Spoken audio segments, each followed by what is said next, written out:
what Broad and Anderson did was they invariably gave England a breakthrough. I felt that even if we talk about English bowlers, they haven't bowled well because they haven't pitched the deliveries up. At the back of everybody's mind, this is the last test, but also the Ashes series coming, which is such a big thing for England and Australian cricketers. I have a question to the both of you. 2 years ago, on this day, Stuart Broad retired, James Anderson last year. What have you made of this English pace attack since these two names haven't been in the dressing room? Well, they are still trying to build a fast bowling unit. They have enough options, but at the same time, if you look at their injury pattern, not many players are fit. Someone like Mark Wood has been injured. Jofra Archer, he has just played few test matches.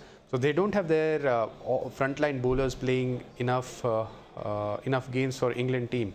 And why that hasn't happened, maybe I don't know how they are managing, but we have heard that some of them are not playing enough first-class cricket to be fit, because if you want to play at the highest level, one is you need to work on your fitness, but it's not just the fitness which you do out there in the gym or when you do your running session. You also have to be match fit, and to be match fit, you need to play enough first-class games, whether you are a batter or a bowler, and especially for a bowler, it is even more important, because when you bowl those longer spells, when you are out there in the field for more than 90 overs, that puts a toll on your body, and to be ready for that, you just need to play in a first-class cricket.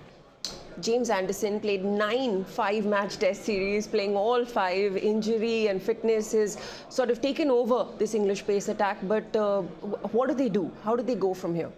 They'll just have to have a little more patience because, it's never easy to replace two players who've taken 1,350 wickets or so. That's, that's a lot of wickets, and suddenly those boots are really big to fill. What Broad and Anderson did was they invariably gave England a breakthrough.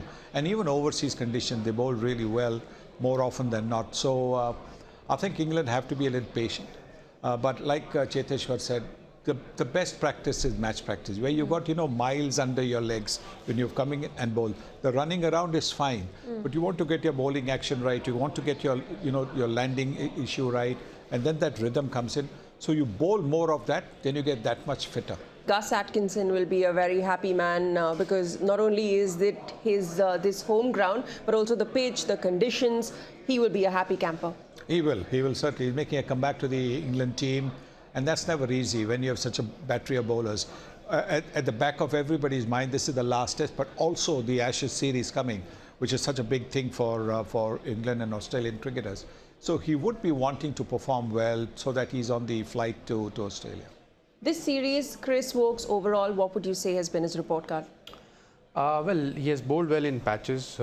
Today also we saw that he didn't bowl as well as what you expect from Chris Woakes. He didn't bowl badly, but it was still something which he could have done slightly better. Maybe he was struggling a bit with the landing area. I don't know.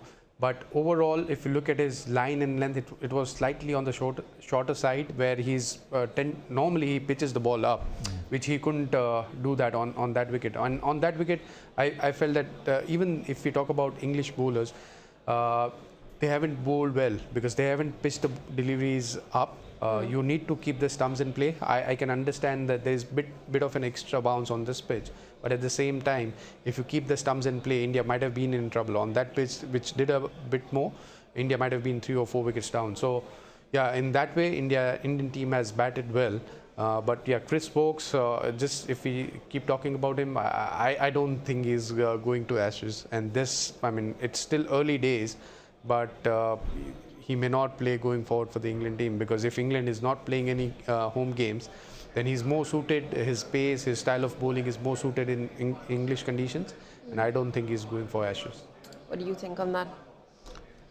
Well, unless he takes a fiver here, I can't see. But, I think he can also bat a bit.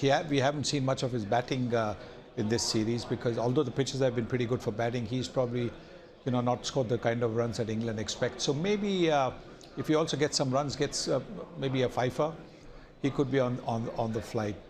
Because they're also looking to rotate their bowlers, and they'll need a bit of experience over there. At the moment, when you look at Tung and Atkinson and even Bryden Carse, I don't think they have experience of Australian conditions.